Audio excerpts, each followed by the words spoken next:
Welcome to Chapter 12, the primary assessment. Today we're going to talk about the first couple of components in the primary assessment. If you're looking for something to kind of compare this to, we're looking at the NREMT skill sheets, both patient assessment medical and patient assessment trauma.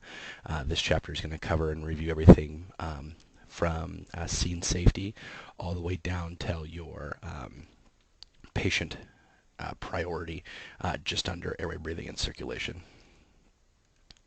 So the components of this are going to be mostly concerned with airway, breathing, circulation, as well as your general impression, your chief complaint, as well as your level of consciousness.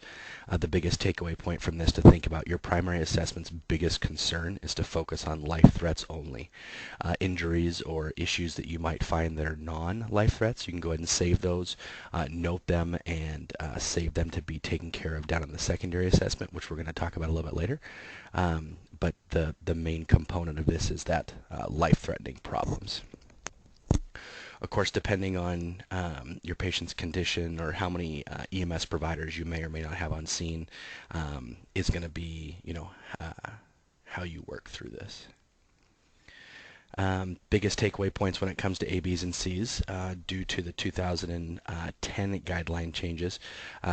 We switched from if the patient appears to be lifeless, our order is CAB as compression, airway, and breathing.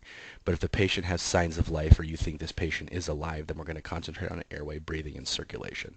So those are the difference between airway, breathing, and circulation, that A, B, and C. And then if this person appears to be lifeless or doesn't appear to have a pulse, then you're going to switch to that compressions, airway, and breathing being your list of priorities. We talked about this back in the airway chapter, but we're just going to kind of review some of this. Once you look at the airway, one of your biggest concerns is obviously if the airway is open, but is there anything in the airway that would impede oxygenation? So always look for vomit or blood or some sort of obstruction. The other big one is exsanguating bleeding or bleeding that would be life-threatening that can cause life to end. Any exsanguating bleeding needs to be stopped as immediately as possible. We're going to talk about it more in trauma, but your priority list there is going to be direct pressure comes first. If it bleeds through your bandage, you can attempt to apply a second bandage and more direct pressure. And then after that, we're going to switch to the use of tourniquets to stop that bleeding. And again, this is life-threatening bleeding only. We're talking about deep lacerations, puncture wounds that have substantial amount of bleeding, or any amputations or anything along those lines. If it's a minor bleed, something that doesn't appear to be life-threatening, that's something that you're just going to note and make sure you save to treat later on in your secondary impression.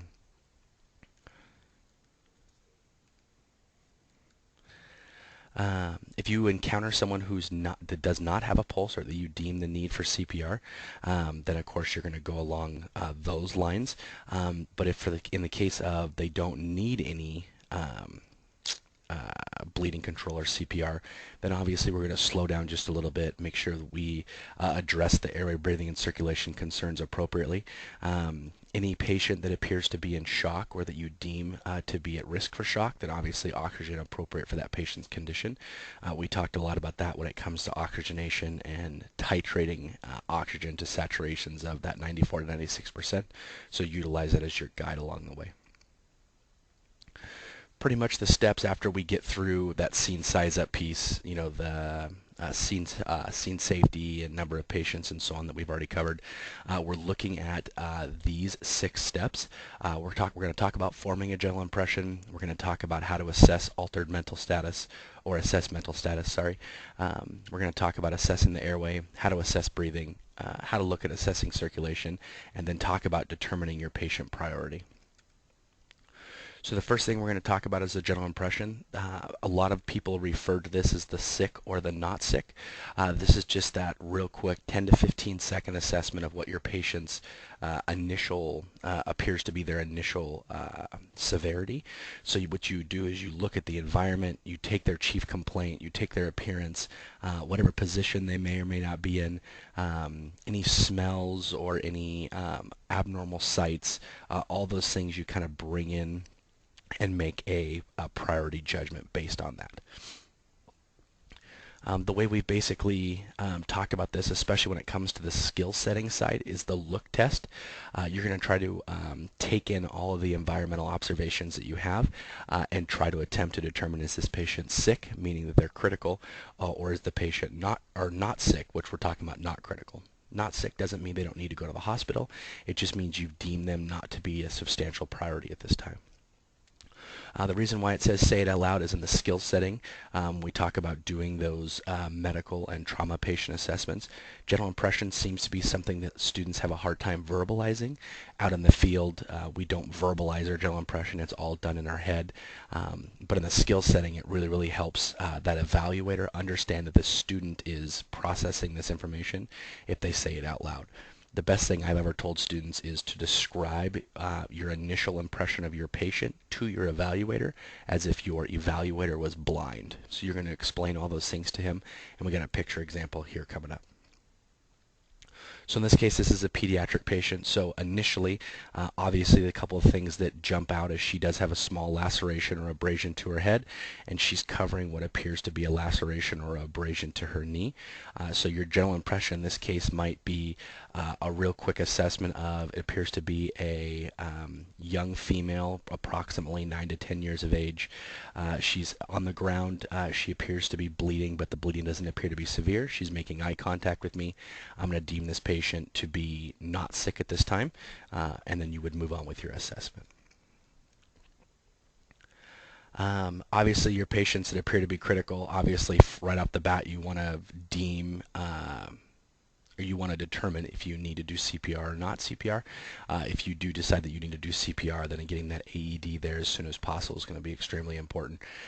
Other patients who could be possibly critical, patients who have an obvious altered mental status, they don't make eye contact, or they appear to be unconscious, or they're laying face down, something along those lines. And then those patients that appear unusually anxious or pale and sweaty, that's a real good red flags to show you that they're possibly in shock. So those patients you want to make sure that you take care of as soon as possible. A couple other things that identify patients who could be critical. Any trauma that you can see to the head, the chest, the abdomen, or the pelvis. Any abrasions or lacerations, puncture wounds. A couple of specific positions that would indicate distress. The tripod position, which just like it sounds, usually the person's standing up, knees are bent and their hands are on their knees, and they're trying to compensate for that respiratory difficulty. Levine's sign is having a hand that's clenched over the left-hand side of your chest or in the center of your chest as a real good indication of chest pain or discomfort. Should be a pretty good red flag that patient might have something life-threatening going on at that time. The other component of this, besides the general impression, is going to be the chief complaint. The best way to describe this is the patient's description of why EMS was called. This may not be the same as what you were dispatched to. It's really, really common in the field to be dispatched to a difficulty breathing, arrive on scene, introduce yourself, ask the patient what's going on, and the patient states to you that they're having chest pain. So the chief complaint is what the patient specifically tells you, not related to why you were called to the residence. It may not be what the very first person you see at the door is telling you is wrong. So the very best way to get this is just to ask your patient. In some circumstances, it could be as specific as abdominal pain. In other circumstances, a lot of times it's real vague. I'm not feeling good, I've got flu-like symptoms, or I just feel run down or abnormally tired. So you then will utilize what we're going to teach you in the upcoming chapters about additional questions to ask and dive a little deeper into that chief complaint. That general impression, kind of digress just a little bit, looking at the look, listen, and smell of things, what you're looking for. And again, this is that 10 to 15 second assessment, the patient's age, the patient's gender, and the position they're found in. You're looking or listening for any moaning, snoring, or gurgling respirations. Again, make sure you understand what each one of those entails. Moaning usually involves some sort of pain. Snoring, we're talking about that airway obstruction with the possibility of that being a tongue. And then gurgling respirations is a really good indication there's most likely some fluid in the airway. And make sure you understand that's most likely going to have the need for the suction. Smell, obviously, the safety side of things. If you smell any hazardous fumes, is there an overwhelming smell of gasoline or propane or something along those lines? Obviously, in the case of CO poisoning, there's no odor to CO gas, so it kind of takes that out. But urine, feces, vomit, decay, any abnormal smells along those lines, you definitely want to be aware of. Looking at the mental status, one of the first acronyms we're going to talk about is AVPU, which is AVPU. This is the acronym that you're going to utilize through most of your medical career, all levels that you encounter, as well as throughout this course. AVPU stands for alert, a verbal response, a painful response, and then unresponsive. You walk up to a person, you introduce yourself by name, you ask the person what seems to be going on. Person explains to you they're having chest pain. You usually follow that up with a couple of questions of, can you tell me your name? Can you tell me where you are? Can you tell me who the year or what year it is? And can you tell me who the president is? That allows for you to adequately document that person is oriented to person, place, time, and event. If that person's talking to you initially, then obviously on the mental status scale, we're going to call them alert. If their eyes are closed and you have to gain some sort of response by speaking to that person, something along the lines of the patient was asleep, you walk in the house, you say, sir, can you hear me? And that person opens their eyes, that's going to be a verbal response. Then working our way down to the painful, you sir, hey, can you hear me? There's no answer. You do a sternum rub, or you apply like a trapezius pinch or a nail bed compression or something along those lines, and that patient wakes up or moans or groans or pulls away from you. That's going to be that painful response. And then, of course, if you've tried all those things and that patient still is not making a response, we're going to deem them unresponsive. The thing that's kind of confusing is a lot of students want to walk up and say, hi, I'm Sean, I'm with the ambulance, how can I help you? Then what happens is the person doesn't answer, so they want to deem that patient automatically unresponsive. But truly you need to work your way down this acronym to ensure that you have tried all these things, because that person might have a response from painful. But if you don't assess for that painful response, then you're just not able to find out adequately if it's there or not. Assessing the ABCs, again, we talked about this based on their concern, or based on their complaint, is it airway, breathing, or circulation, or is it, compressions, airway, and breathing? Again, gather as much information as you possibly can while these patients are awake. One of those bad circumstances, you get a patient who's conscious and alert and talking to you, and you're kind of slow working through your assessment questions when it comes to allergies or medications or what's actually going on. What then happens is that patient goes unresponsive. Then you're unable to find out if that patient had allergies or medications. So try to ask those questions as quick as possible. Here's another really good picture to look at kind of the general impression. Obviously, in this circumstance, general impression would be an elderly male laying flat on his back who appears to be unresponsive. I'm going to call this patient critical at this time. Obviously, this person, very well could be sleeping, kind of an awkward position to be sleeping in. But as you can see, this individual here is assessing for breathing and so on. In this case, because he does appear to be lifeless, your order of things would be that CAB until it's deemed this person has signs of life. The other thing we can talk about, a couple things in this picture, making sure you have adequate amount of space to work through your job, making sure to talking about moving these recliners, or possibly if it's needed, move this patient using that emergency move out into a larger area. It does take quite a bit of space to work through these processes, so obviously making sure that you have that's going to be important. One of the other things that indicates a fairly unconscious individual is you can see his feet are tipped out to the sides. Patients who are, their eyes are closed but they're not truly unconscious tend to have their feet sitting straight up in the air. So just kind of one of those weird tricks of the trade thing to kind of pay attention for. Airway, the three things that you're going to be concentrated on is going to be open it, clear it, and maintain it. With open, you got two choices. Either it's going to be the head tilt chin lift if the patient does not have a spinal injury, or that jaw thrust maneuver if that patient does have a spinal injury. Then there's going to be clear it. You're going to look inside that mouth. You're going to deem the need for suction, whether it's vomit or saliva or blood or an object of some sort. And then that third one's going to be maintain it. We talked about patency back in the airway chapter. Make sure you understand the fact that if you open it, it needs to be maintained its patency. So if you've got to utilize that NPA or that OPA, or if that patient will control the airway all on their own, then you're able to just utilize that head tilt chin lift or jaw thrust maneuver. Breathing situations that call for breathing assistance. Obviously, if the patient is in respiratory arrest, which means they are without breathing. If the patient is not alert and has inadequate breathing. The biggest key word when it comes to test questions and so on is that inadequate breathing. All inadequate breathing gets treated with a bag valve mask or with CPAP. Adequate breathing with a person who's complaining of shortness of breath or just borderline low saturations, as long as it's adequate, you can still go ahead and provide just some supplemental oxygen. But if this patient has inadequate breathing any way, shape, or form, then you want to be aggressive with that BVM treatment. Anything over 28 with altered level of consciousness or low tidal volume, you want to talk about going with that BVM, and anything less than 8 is going to be deemed the necessity for BVM use. On the practical skills sheet, again, I would talk about, we'd kind of refer to these. Under assesses adequate ventilation, there are 2 pieces to that. There is, is the patient adequate or inadequate? We want to hear verbally, do you think this patient is breathing adequately or this patient is not breathing adequately? Again, if they're inadequate breathing, you're going to go ahead and think about positive pressure ventilation. And when we're talking about positive pressure ventilation, we're talking about either that bag valve mask use or that CPAP use. If they're adequate, then obviously consider O2. Whether it's nasal cannula and non-rebreather is going to be up to you to utilize their saturations, their level of consciousness, and their complaint specifically. The other point to that is initiates appropriate oxygen therapy. We want to see you, if the patient has saturations of 94% and you place them on a non-rebreather in a stroke-like circumstance, that really isn't an appropriate oxygen therapy because the saturations are high enough.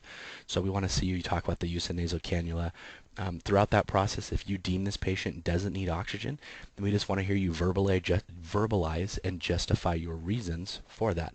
As long as you can adequately justify it and it's not necessary, then there are going to be some circumstances that you're not going to need to apply oxygen to your patients.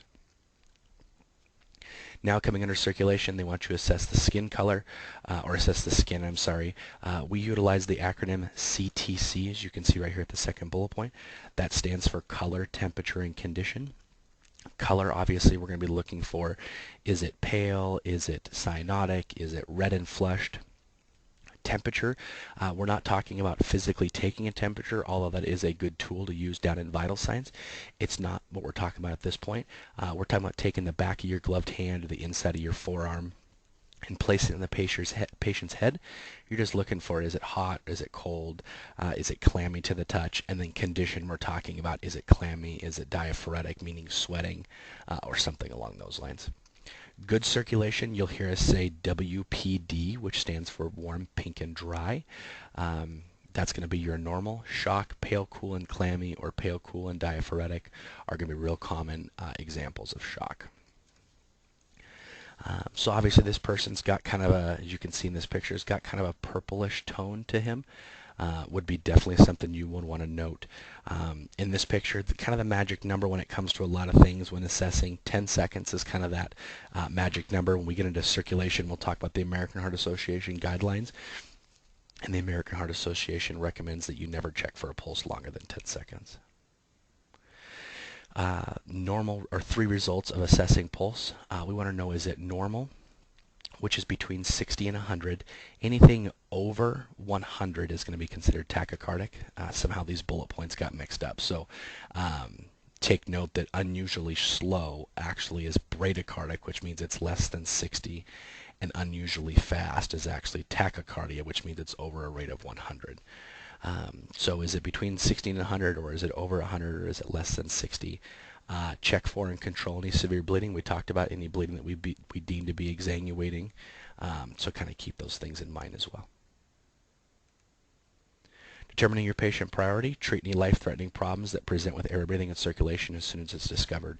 You find out the patient has an occluded airway, or you find out that patient has vomit or something along those lines in their airway, you're going to take care of that as soon as possible. You get down to circulation and you note that they have a minor scrape on their leg. That's not something that you're going to treat during that airway breathing and circulation problem. You're just going to note it and you're going to address that in your secondary complaint.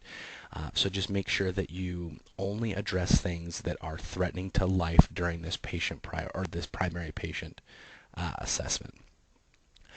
Talks about to be stable, a patient needs to have vital signs that are in the normal range or just slightly abnormal.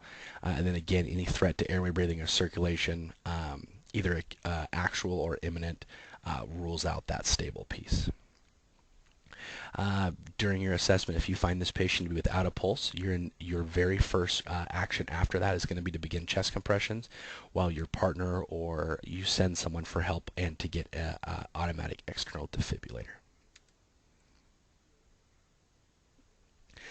Don't get caught up in the fact that you initially deem them to be stable versus unstable. A patient's priority can change, so make sure that you are able to adapt and to change your assessments or your plan of action if something were to change.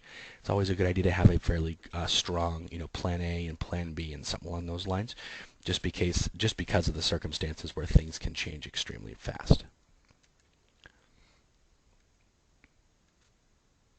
Can I kind of go through this? So we'll review a couple things just before we kind of close out here. The primary assessment is a systematic approach to quickly find and treat immediate life threats. Now the problem that a lot of students have is in the student setting or in this skill setting, this stuff is taught to be a systematic approach when a lot of times these happen simultaneously. So understand that we're going to teach you these fundamentals, we're going to teach you these steps one step at a time, and then throughout the program as you come in for skills and so on, it will work on getting you to that simultaneous approach where you can take care of a couple of these things, 2 and 3 at a time, or some of these things being done in your head. But for right now, really practice on that systematic approach, verbalizing as much as you can possibly verbalize when it comes to general impression, or things along those lines to kind of get those fundamentals in line. Determination of mental status follows that AVPU. Again, AVPU, alert, verbal, painful, and unresponsive. So work through that process. Make sure you've worked through the first 3, that A, V, and P, before you determine them to be unresponsive. Evaluate quickly airway, breathing, and circulation. With airway, again, we talked about opening it, clearing it, and maintaining it. Breathing, we talked about is it adequate, and then determining whether or not they need oxygen, and if so, by what means necessary. Circulation, we talked about that. Make sure they have a pulse. You should never be checking for a pulse longer than 10 seconds. Evaluating that skin CTC or color, temperature, and condition. And then, of course, taking care of any life-threatening breathing problems is going to be fairly important. According to the American Heart Association, we recommend that CAB approach for patients who appear to be lifeless and are not breathing or have agonal respirations. Agonal respirations is a really good word to get to know. Agonal means those gasping breaths that really are indicative of end of life. Agonal respirations are not considered to be breathing, so any patient complaining of agonal respirations is going to be deemed to be not breathing, and you're going to go ahead and assist them for their breathing. And then again, the other side of that, if your patient shows signs of life and is breathing, you're going to take that traditional airway, breathing, and circulation approach. Looking at patient priority, this is at the end of that whole process. You're going to deem is this patient a priority, a critical priority, or a non-critical priority. This is just going to verbally out loud make sure that the evaluator understands that you've taken all the information in the primary assessment and you've put it all together to deem this patient to be critical or not critical.